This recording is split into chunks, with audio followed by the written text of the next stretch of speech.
viewers, I am Syed Mohammad Ahmad and welcome back to my channel Chemistry with Sir Ahmad. Last time हमने chapter 1 start किया था chemical equilibrium, तो उसका थोड़ा सा review दे दूं लेक्चर का लास्ट वाले। हमने इक्विलिब्रियम के बारे में बात करी थी। इक्विलिब्रियम होता क्या है बेसिकली, मोस्ट स्टेबल स्टेट या कोई चीज़ जब बैलेंस पे हो। तो स्टैटिक इक्विलिब्रियम भी होता है और डायनेमिक इक्विलिब्रियम भी होता है। डायनेमिक इक्विलिब्रियम तब कहेंगे हम कि जब कोई चीज़ यूनिफॉर्म मोशन में, ठीक है, जिसमें किसी किस्म की कोई एक्सेलरेशन नहीं है, मतलब वेलोसिटी चेंज नहीं हुई है, यूनिफॉर्म वेलोसिटी जब किसी चीज़ की यूनिफॉर्म मोशन में है, तो हम कह सकते हैं इस तरह का जो रिएक्शन होगा जब रिएक्टेंट प्रोडक्ट में कन्वर्ट हो रहा है, ठीक है, तो और जो सिचुएशन है वो हमारी यूनिफॉर्म मोशन में, तो हम कह सकते हैं कि डायनेमिक इक्विलिब्रियम है, जिसका हमने लास्ट टाइम जो ग्राफ था वो भी हमने डिस्कस किया था कि प्रोडक्ट रिएक्टेंट में कन्वर्ट हो रहा था और रिएक्टेंट प्रोडक्ट में कन्वर्ट हो रहा था, ठीक है। अदरवाइज फॉरवर्ड रिएक्शन वो जब रिएक्टेंट प्रोडक्ट में कन्वर्ट हो रहे होते हैं। रिवर्सेबल रिएक्शन वो जो कि रिवर्स हो सकता है। इरिवर्सेबल वो जो रिवर्स नहीं हो सकता। बैकवर्ड वो जबकि प्रोडक्ट रिएक्टेंट में कन्वर्ट हो रहा हो। तो सबसे पहले हम थ्योरी को समझते हैं। थ्योरी समझने के बाद हम डेरिवेशन की तरफ जाते हैं, देन फिर न्यूमेरिकल। ये वे है पढ़ने का, ठीक है। अगर आप कुछ भी डिस्टर्ब करेंगे, आपने थ्योरी छोड़ी या फिर डेरिवेशन छोड़ी और डायरेक्ट फॉर्मूला लेके आपने कोशिश करी न्यूमेरिकल करने की, तो ऐसे सॉल्व नहीं होगा, ठीक है। तो आज हम डेरिवेशन पढ़ने वाले हैं, जो कि बहुत इंपॉर्टेंट है, क्योंकि ये पढ़ेंगे तो ही न्यूमेरिकल आप सॉल्व कर सकते हैं, ठीक है। तो फर्स्ट ऑफ ऑल यहाँ पर लॉ ऑफ मास एक्शन से रिलेटेड कुछ लिखा हुआ है, क्या कि the law was given by two Scandinavian scientist Goldberg and which. अच्छा, गोल्डबर्ग जो है एक रेसलर का नाम भी है, ठीक है, तो रेसलर का नाम भी है, लेकिन यहाँ पर ये जो वर्ड लिखा हुआ है स्कैंडिनियम, इसका मतलब है यूरोप का एक रीजन है, ठीक है। वहाँ के दो साइंटिस्ट थे, एक का नाम था गोल्डबर्ग और एक का नाम था वेज, जिन्होंने लॉ ऑफ मास एक्शन के बारे में हमें बताया था। अदरवाइज अब इसकी स्टेटमेंट क्या है, सेकंड नंबर पे स्टेटमेंट इसकी है the rate of forward and backward reaction. बेटा यार रेट का मतलब क्या होता है, स्पीड, रफ्तार, ठीक है। The rate of forward and backward reaction is directly proportional. Directly proportional का मतलब आप क्लास 9th में भी पढ़कर आ रहे हैं, ठीक है। क्या होता है कि जब कभी कोई एक चीज इंक्रीज हो रही होती है तो दूसरी चीज भी इंक्रीज हो रही होती है। तो यहाँ पर ये कह रहे हैं कि rate of forward and backward reaction मतलब फॉरवर्ड और बैकवर्ड रिएक्शन का रेट मतलब स्पीड उसके रिएक्शन की डायरेक्टली प्रोपोर्शनल है to the active mass of reactant and product. मतलब प्रोडक्ट का और रिएक्टेंट का जो भी एक्टिव मास है, अगर वो बढ़ जाएगा तो रिएक्शन की स्पीड भी बढ़ जाएगी। कौन से रिएक्शन की, फॉरवर्ड और बैकवर्ड दोनों की। मतलब फॉरवर्ड और बैकवर्ड रिएक्शन की स्पीड किस पर डिपेंड करती है, एक्टिव मास पे। तो अब सवाल ये आता है कि एक्टिव मास है क्या, तो मैंने यहाँ पर लिखा हुआ है ब्रैकेट में कंसंट्रेशन। अगर आप कंसंट्रेशन समझ गए तो आप समझ जाएंगे कि एक्टिव मास क्या होता है। तो कंसंट्रेशन की एक एग्जांपल मैं आपको दे दूं जिससे आपको थोड़ा सा याद आ जाएगा। कंसंट्रेशन का मतलब ये है कि सपोज दैट हम दो चीजें ले लेते हैं, एक ले लेते हैं वाटर और एक ले लेते हैं ऑयल, ठीक है, वाटर और ऑयल, और इन दोनों को फ्लो कराते हैं और फ्लो कराएंगे, बहाएंगे ना, तो स्पीड से कौन बह जाएगा, पानी बह जाएगा, बट ऑयल नहीं बह पाएगा। क्यों, क्योंकि ये गाढ़ा होता है, क्योंकि इसकी कंसंट्रेशन ज्यादा होती है। तो आई थिंक कंसंट्रेशन का मतलब आपके जहन में दोबारा आ गया होगा कि कंसंट्रेशन क्या होती थी, ठीक है। तो उन्होंने कहा है कि फॉरवर्ड रिएक्शन और बैकवर्ड रिएक्शन तब बढ़ेगा जब हम एक्टिव मास को बढ़ा दें। अगर एक्टिव मास कम होगा तो रिएक्टेंट और प्रोडक्ट जो है हमारा, उसकी कंसंट्रेशन भी कम हो जाएगी। ये इन्होंने स्टेटमेंट के थ्रू हमें समझाया है। आगे इसकी डेरिवेशन की बात करते हैं। तो हमने एक रिएक्शन कंसिडर कर लिया जो कि इमेजिनरी है, मतलब कि हमने यहाँ पर कोई रिएक्टेंट या प्रोडक्ट नहीं लिखा, हमने जस्ट इमेजिनरी क्या करा है, ए बी सी डी, इस तरीके से हमने कुछ रिएक्टेंट ले लिया और कुछ प्रोडक्ट ले लिया, सी और डी, ठीक है। नेक्स्ट उसके बाद ये x, y, n और m ये किसको शो कर रहा है, नंबर ऑफ मोल्स को शो कर रहा है, ठीक है। नंबर ऑफ मोल्स को शो कौन कर रहा है, m, n, x और y। Otherwise a, b reactant, c और d प्रोडक्ट को शो कर रहा है। और अदरवाइज लास्ट टाइम मैंने एक बात बताई थी कि इस तरह का अगर एरो बना हुआ होगा तो ये किस बात को बता रहा होता है कि रिएक्शन जो है वो हमारा रिवर्सेबल रिएक्शन है, ठीक है। इससे हमें समझ में आ जाएगा कि रिएक्शन जो है रिवर्सेबल है, मतलब यहाँ फॉरवर्ड रिएक्शन भी अकर हो रहा है और बैकवर्ड रिएक्शन भी अकर हो रहा है, ठीक है। तो according to law of mass action, law of mass action के लिहाज से जैसे इन्होंने कहा, हम क्या लिख सकते हैं, हम लिख सकते हैं rate of forward reaction, R X का मतलब रिएक्शन लिख रहा हूँ, ठीक है। Rate of forward reaction is directly proportional, rate of forward reaction is directly proportional, किसके डायरेक्टली प्रोपोर्शनल होगा, फॉरवर्ड की बात कर रहा हूँ तो ए और बी, ठीक है। तो ए आ गया यहाँ पर, बट ए की क्या थी, कंसंट्रेशन। जब भी हमें किसी रिएक्टेंट की या प्रोडक्ट की कंसंट्रेशन लिखनी होगी तो हम क्या करेंगे, उसे ब्रैकेट में लिख देंगे इस तरीके से। तो ये मैंने लिख दी कंसंट्रेशन, ठीक है। अदरवाइज बी जो है उसकी भी कंसंट्रेशन। तो जब भी आपको कहा जाएगा कि इक्वेशन को लॉ ऑफ मास एक्शन के अकॉर्डिंग लिख देना है, तो आप क्या करेंगे, जो भी रिएक्टेंट थे आपने क्या करा, उसको कंसंट्रेटेड फॉर्म में लिख दिया, मतलब ब्रैकेट फॉर्म में लिख दिया। और जो नंबर ऑफ मोल्स होंगे, उन नंबर ऑफ मोल, जैसे यहाँ m था और यहाँ n था, इसको क्या करेंगे, इसको पावर बना देंगे इसकी। जैसे a के साथ यहाँ क्या लिखा हुआ नजर आ रहा है, हमें m नजर आ रहा है, तो a के ऊपर पावर क्या लग गई, m लग गई, ठीक है। और b के साथ n नजर आ रहा है, तो b की पावर क्या हो गई, n हो गई। तो इतनी बात आपको समझ में आ रही होगी। नेक्स्ट दोबारा अगर कॉपी करूं इस लाइन को, rate of forward reaction is equals to, directly proportional का साइन अगर हटेगा तो यहाँ कोई कांस्टेंट आएगा, उस कांस्टेंट का नाम क्या है, उस कांस्टेंट का नाम है के, ठीक है। और ये रिएक्शन जो है हमारा फॉरवर्ड रिएक्शन है, इस वजह से इस के साथ मैं यहाँ पे छोटा सा एफ लिखूंगा, जिससे पता चलेगा कि ये फॉरवर्ड रिएक्शन का कांस्टेंट है, ठीक है। अदरवाइज बाकी चीजें वैसे ही रहेंगी।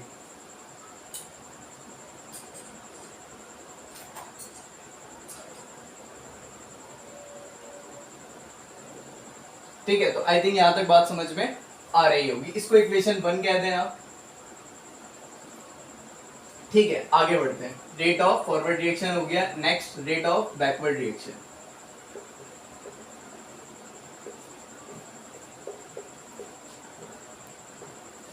रेट ऑफ बैकवर्ड रिएक्शन के बारे में अगर बात करेंगे हम, तो क्या कह सकते हैं हम, सेम यही वाली चीज, इक्वल्स टू नहीं आएगा, सॉरी, डायरेक्टली प्रोपोर्शनल आएगा। Rate of backward reaction directly proportional होगा किसके, सी और डी की कंसंट्रेशन के। इसको कंसंट्रेटेड फॉर्म में कैसे लिखेंगे, हमने सी लिखा, उसको ब्रैकेट में कर दिया, हमने डी लिखा और उसको भी ब्रैकेट में कर दिया। अब इनकी जो इनके साथ इनके मोल्स लगे होंगे, जैसे x है और y है, तो ये क्या बन जाएगा, पावर बन जाएगा।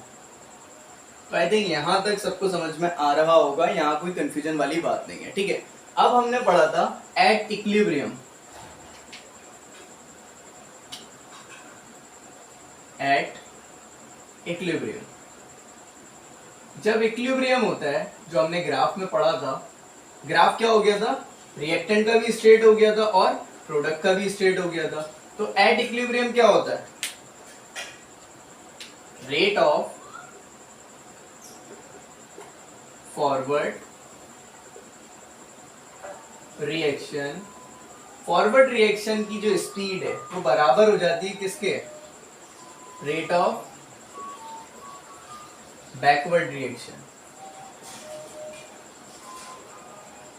तो आई थिंक यहां तक कोई कंफ्यूजन नहीं होगी कि जब रिएक्शन स्टार्ट हुआ और वो अपनी इक्विलिब्रियम लेवल पे पहुंच गया, एट इक्विलिब्रियम, तो क्या होगा, फॉरवर्ड रिएक्शन का जो रेट था वो बराबर हो जाएगा किसके, बैकवर्ड रिएक्शन के रेट के। इतनी बात हमें समझ में आ गई। तो बहुत आसान सी बात है। जैसे अगर एक चीज मिस कर दी मैंने, क्या मिस कर दी यहाँ पर, कोई बात नहीं, लिख देता, रेट ऑफ बैकवर्ड रिएक्शन, दूसरी लाइन इसी की तरह आनी थी, क्या, rate of backward reaction is equals to K, backward है इसीलिए यहाँ पर फॉरवर्ड वहां लिखा था, इसलिए यहाँ पर बी लिख दिया, ठीक है। और बाकी चीजें हमारी सेम रहेंगी। आ गया, ठीक है। तो ये हमारी पहली इक्वेशन हुई थी और इसको हम दूसरी इक्वेशन कह देते हैं। तो जब रेट ऑफ फॉरवर्ड रिएक्शन और rate of backward reaction equal है, तो नेक्स्ट इनकी जो वैल्यूज थी वो भी इक्वल हो जाएंगी। कौन सी, दूसरी साइड वाली। तो हम क्या करते थे, मैथ्स में भी करते थे या फिजिक्स में करते थे कि लेफ्ट हैंड साइड इक्वल है तो राइट हैंड साइड भी इक्वल कर देंगे। तो ये वाली चीज हमारी क्या लिखी हुई है, इसको मैं कॉपी कर रहा हूँ, rate of forward backward equal है, जिसमें ये वाली चीज लिख सकता हूँ, K F is equals to A concentrated form में, पावर आ गई इनकी M dot, B concentrated form में, पावर आ गई इनकी एम, ठीक है। रेट ऑफ फॉरवर्ड रिएक्शन हमारा आ गया। और बैकवर्ड रिएक्शन, बैकवर्ड रिएक्शन हमारा क्या था, के बी, सी कंसंट्रेटेड फॉर्म में, और C के साथ था X, और नेक्स्ट आ गया हमारा D कंसंट्रेटेड फॉर्म में, कंसंट्रेशन वाली फॉर्म में, और इसके साथ आ गया हमारा Y। तो ये लाइन आपको इजीली समझ आ रही होगी कि कहाँ से आ गई। Rate of forward reaction rate of backward reaction के बराबर है, तो हमने कहा कि इनके जो एक्टिव मासेस होंगे उसकी जो कंसंट्रेटेड फॉर्म है, एक्टिव मास फॉर्म है, वो भी इन दोनों की सेम होगी। तो बहुत सिंपल सी बात है। क्या कर रहे हैं देखें, इस KB को मैं जगह चेंज करवा रहा हूँ। ये KB और ये C या D आपस में ये किस रिलेशन में, ये मल्टीप्लाई के रिलेशन में। जब इसकी मैं साइड चेंज करवाऊंगा तो ये मल्टीप्लाई से किस फॉर्म में आ जाएगा, डिवाइड फॉर्म में आ जाएगा। ये A कंसंट्रेटेड फॉर्म में और ये B कंसंट्रेटेड फॉर्म में, इस KF से किस फॉर्म में, मल्टीप्लाई की फॉर्म में। इसकी साइड चेंज कराऊंगा तो ये किस फॉर्म में आ जाएगा, बिल्कुल ठीक, डिवाइड की फॉर्म में आ जाएगा। तो KF को मैं ऐसे ही रहने दे रहा हूँ, ठीक है। इक्वल्स टू, ये इक्वल्स टू कौन सा है, ये वाला। नेक्स्ट उसके आगे जो ये वाली फॉर्म है भी ऐसे ही लिख रहा हूँ, C कंसंट्रेटेड फॉर्म में, X D Y। इसकी साइड मैंने चेंज करवानी थी, मैंने करवा दी। A क्यों करवाइए आगे जाके समझ में आएगा आपको। एक सवाल आ रहा है ना ध्यान में, सर इसको ही वहां क्यों भेजा, उसको यहाँ ले आते, तो जवाब मिलेगा इसका अभी।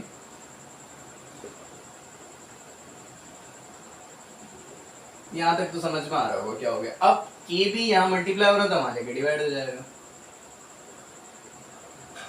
यहाँ तक कोई कंफ्यूजन नहीं होगी। आई थिंक यहाँ तक आपको बात समझ में आ रही होगी, ठीक है। अब क्या है, इसके आगे का जो स्टेप है वो मैं यहाँ कर रहा हूँ क्योंकि जगह खत्म हो चुकी है।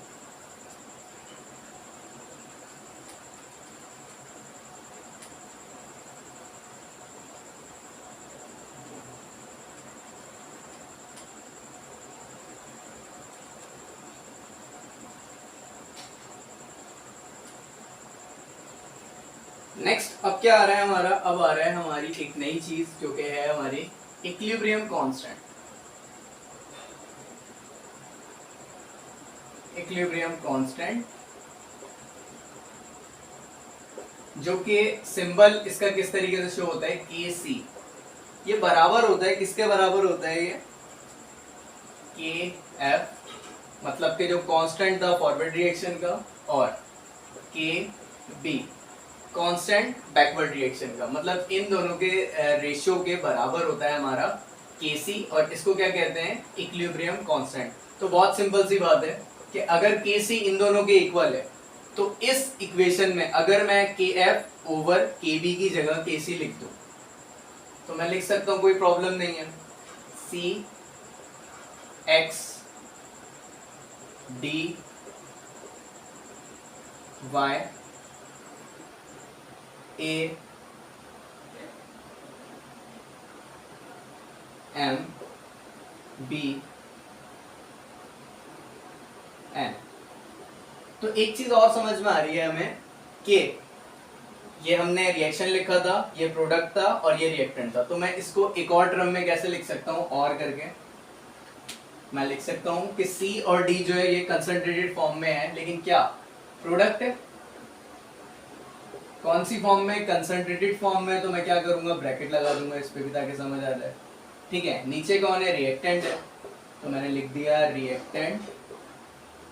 कौन सी फॉर्म में, कंसंट्रेटेड फॉर्म में, इसीलिए यहाँ पर कंसंट्रेटेड फॉर्म लगा दी। तो ये हो गई हमारी इक्वेशन।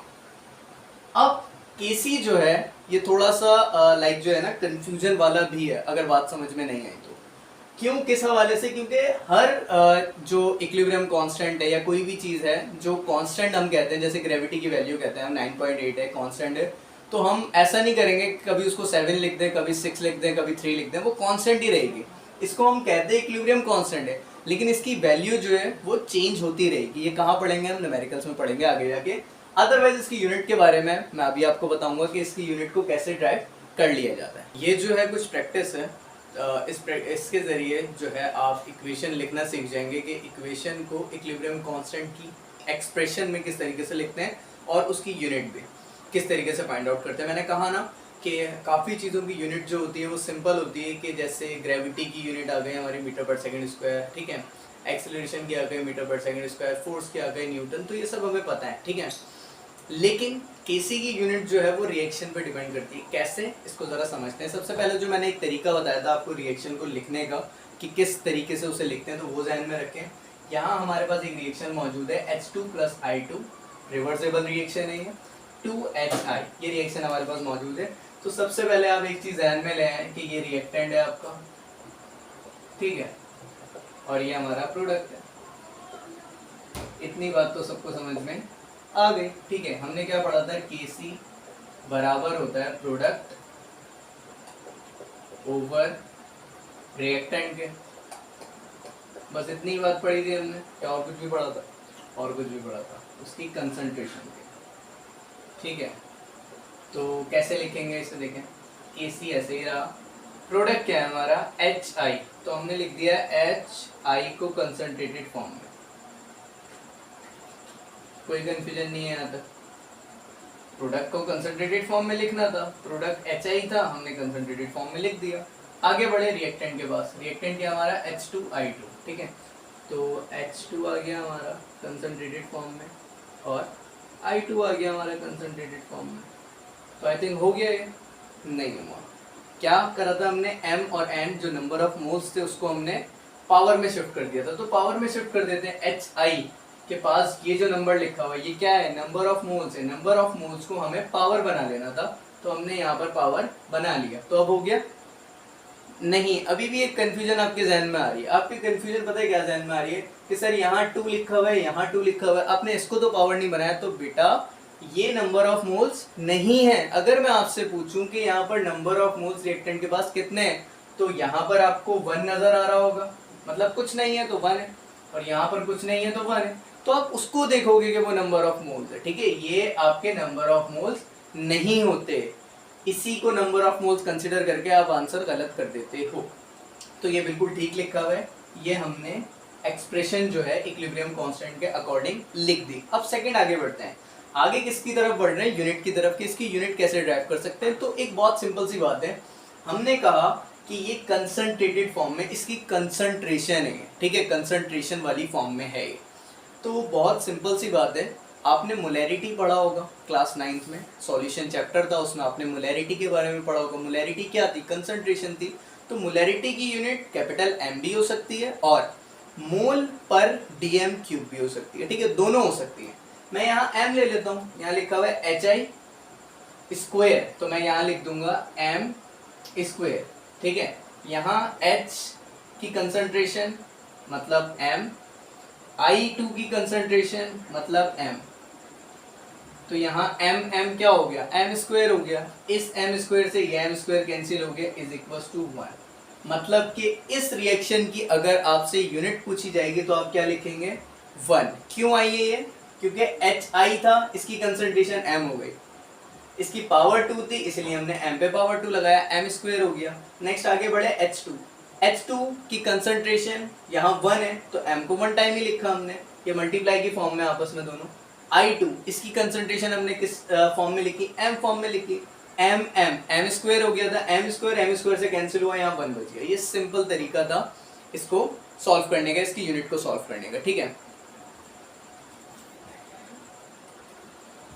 नेक्स्ट आगे बढ़ते हैं,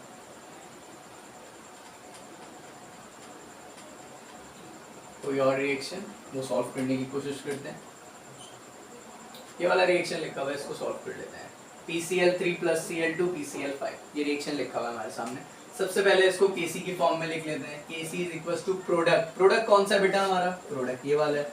तो हमने क्या करा, लिख लिया PCl5 किस फॉर्म में, कंसंट्रेटेड फॉर्म में, ओवर रिएक्टेंट, रिएक्टेंट क्या है हमारा PCl3 प्लस Cl2, तो आपने लिख दिया PCl3 और डॉट Cl2।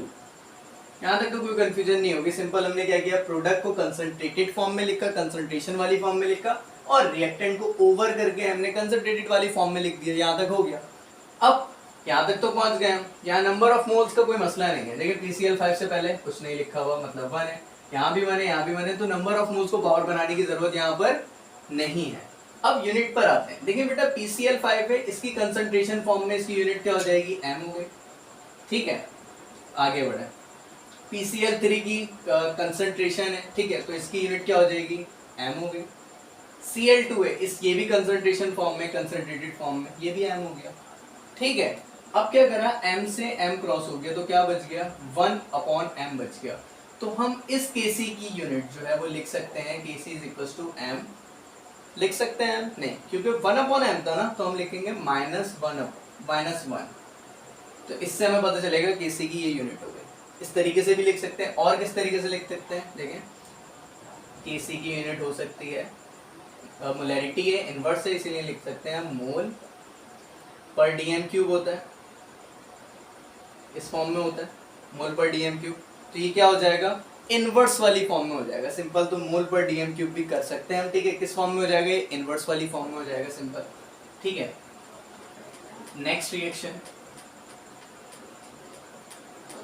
N2 + 3H2, ये वाला रिएक्शन कंसिडर कर रहे हैं हम, ठीक है। और ये तो सबसे पहले क्या आ गया, 2NH3, ये क्या है हमारा प्रोडक्ट है 2NH3। तो हमने Kc लिखा, प्रोडक्ट लिखना है ना, तो प्रोडक्ट क्या है हमारा NH3। किस फॉर्म में लिखते हैं, कंसंट्रेटेड फॉर्म में लिखते हैं, लिख दिया। कुछ रह तो नहीं रहा, रह रहा है, क्या रह रहा है, NH3 से पहले क्या लिखा हुआ है 2 क्या है हमारा नंबर ऑफ मोल्स है। नंबर ऑफ मोल्स का क्या करना होता है, पावर बनानी होती है। तो पावर हम अगर 2 को बना देंगे तो इस तरीके का बन गया, बिल्कुल ठीक। आगे बढ़े, रिएक्टेंट में आ गया N2 + 3H2। N2 की जगह हमने N2 लिखा, किस फॉर्म में लिखेंगे, कंसंट्रेटेड फॉर्म में लिखेंगे। 3H2 H2 कंसंट्रेटेड फॉर्म में, और जो 3 है वो नंबर ऑफ मोल्स थे, इसीलिए उसे पावर बनाया। ये हमने बिल्कुल ठीक एक्सप्रेशन इक्विलिब्रियम कांस्टेंट के लिहाज से लिख दी, क्योंकि क्वेश्चन यही था ना, right the equilibrium constant expression, equilibrium constant की एक्सप्रेशन लिख दें इन रिएक्शंस के लिए फॉर द फॉलोइंग रिएक्शन। तो ये लिख दिया हमने। देन अब यूनिट के बारे में बात कर लेते हैं। यूनिट कैसे फाइंड आउट करेंगे, इसकी कंसंट्रेटेड फॉर्म में हम कह सकते हैं कि ये m यूनिट है इसकी, ठीक है। इस पर स्क्वायर है, इसीलिए इस पे भी स्क्वायर लगा दिया हमने, यहाँ भी कोई कंफ्यूजन नहीं है, ठीक है। आगे बढ़े, N2 कंसंट्रेटेड फॉर्म में, इसीलिए 1m आ गया, ठीक है। मल्टीप्लाई H2 कंसंट्रेटेड फॉर्म में, इसीलिए जस्ट m लिख दिया। बट इसके ऊपर पावर क्या है, 3 है, तो इसके ऊपर भी पावर 3 आ गया। समझ में आ रही है बात। तो m मल्टीप्लाई बाय m क्या हो जाएगा हमारे 4m हो जाएंगे, ठीक है। m से मल्टीप्लाई होगा, 3 + 1 m कितने हो जाएंगे, ये बेसिस सेम पावर ऐड वाला सिस्टम है, ठीक है। 3 + 1 4 हो जाएंगे। तो 2 से 2 कैंसिल हो गए, ठीक है, और नीचे 2 बच गए हमारे। तो हम लिख सकते हैं Kc = m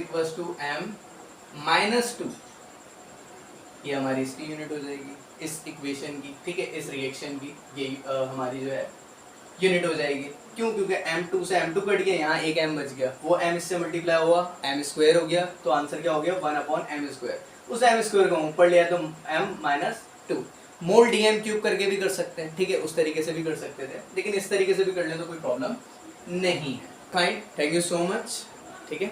आई होप आपको वीडियो समझ में आई होगी, अच्छी लगी होगी। तो नेक्स्ट वीडियो को वेट कीजिएगा, जब तक के लिए अल्लाह हाफ़िज़।